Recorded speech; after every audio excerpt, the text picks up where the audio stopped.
Chelsea Sevigny, and today I'm going to go over the article titled Methods and Strategies Supporting Ideas with Evidence.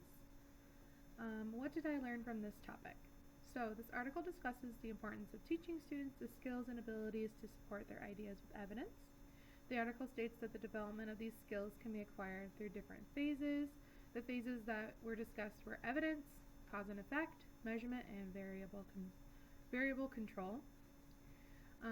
Some fascinating facts that I found throughout reading this article was at the beginning of the article, it gives an example of how and when we ask our students questions, they tend to answer quickly and without much effort and thought.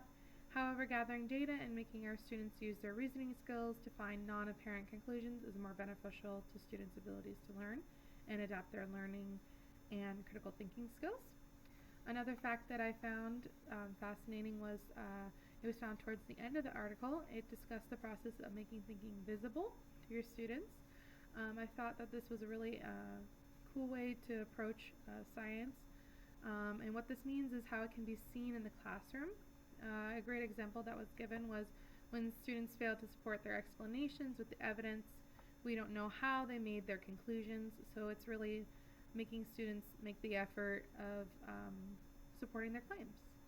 Some connections that I made to this article. So right now I'm teaching a 4th grade, and we're going over habitats and adaptations that humans and animals have gone through as living organisms. So I saw a connection with the cause and effect that was spoken about in this article, and how, teaching my students the skills of identifying cause and effect is really important. My new understanding that I discovered, I already kind of briefly touched on it earlier with the making thinking visible. Another spot that I thought was pretty awesome to learn a little bit more about is the process that students go through as they learn to use their investigational skills. So if you click on my link that I'm going to provide for this, there's a table in my doc that kind of goes over all the steps that a teacher can kind of facilitate a student to learn investigational skills, and I found that really interesting.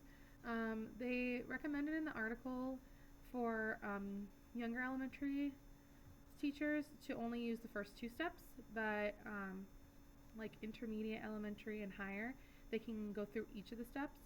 And I'm definitely going to be using that chart with my students as I'm teaching 4th grade right now, because I think that those skills were really important, and it gave a really nice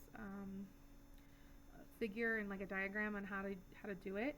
So I'm pretty excited to actually implement that into my own classroom.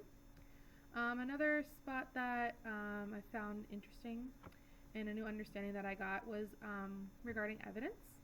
And it was really interesting to learn the author's point of view on when a student gives or presents evidence and how students should reflect on the claim and hypothesis that they make, and how they need to present their claims with credible evidence.